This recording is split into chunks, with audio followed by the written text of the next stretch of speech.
everyone, it's Sandra here again to continue my story, my migration story from Nigeria. This is part 2.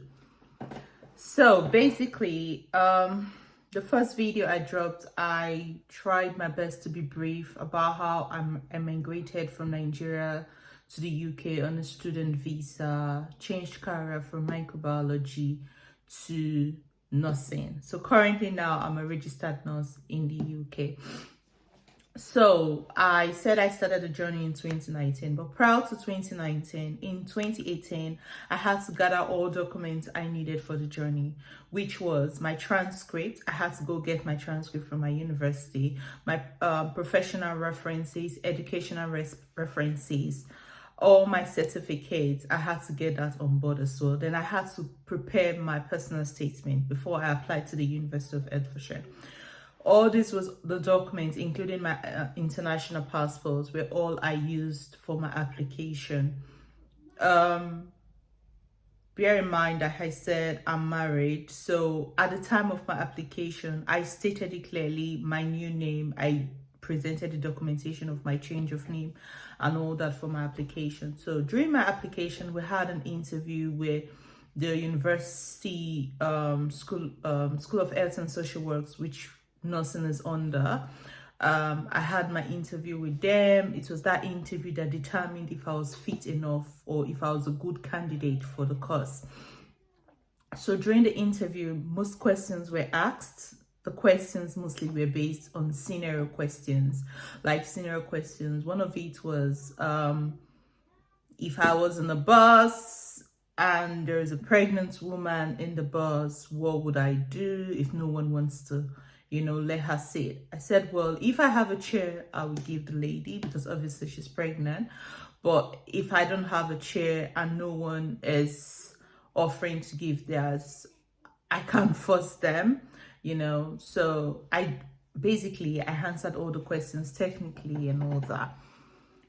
So on getting a conditional offer, one of the conditions in the offer was I had to pay a deposit, pass my DBS check, of which police character report was part of it and all that.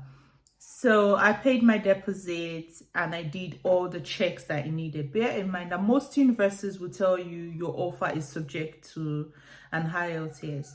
In all honesty, because we're an English-speaking nation, which is Nigeria, you really do not require IELTS for an application or for an admission.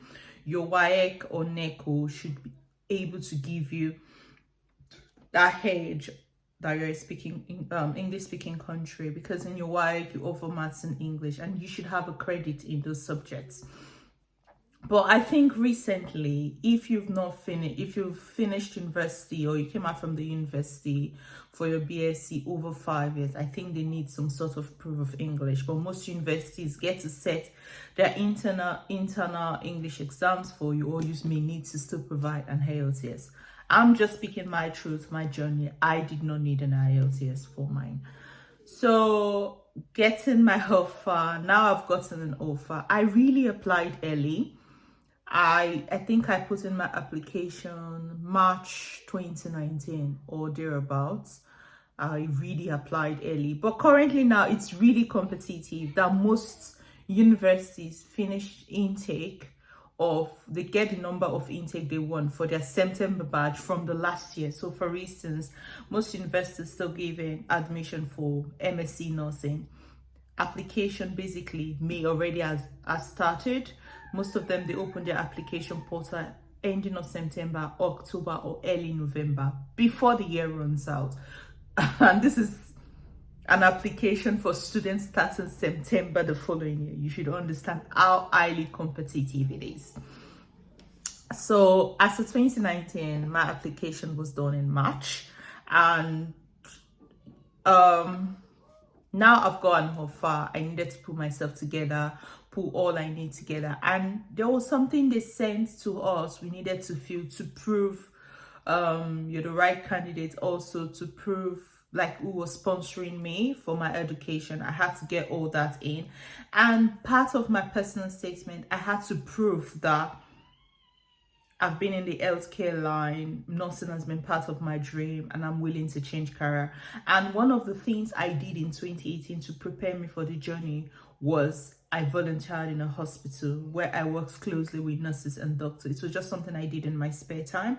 And that also gave me an edge in my application, the voluntary service I did, because the hospital as well was willing to give me a reference, you know, for my application, which was really helpful. And after that, I talked about the fact that I was given a credibility interview.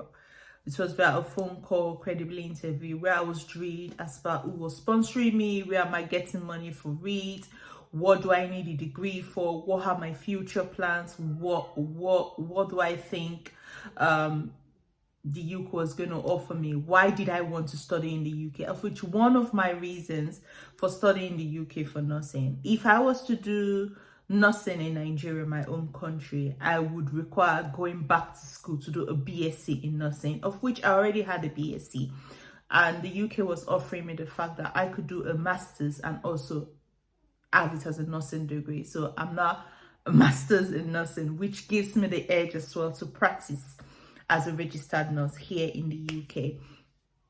You know, so after the credibility interview, that credibility interview was what made the school start. After I passed that, the school started preparing for my CAS document. What is CAS? Certificate of Acceptance of Studies. So this CAS is very important. The university has to provide a CAS for you to enable you apply for your visa. So while I was waiting for my CAS, my bank statement was already running, of which University of Hertfordshire, for one, they would not give you your CAS if you don't show your bank statement of at least 28 days.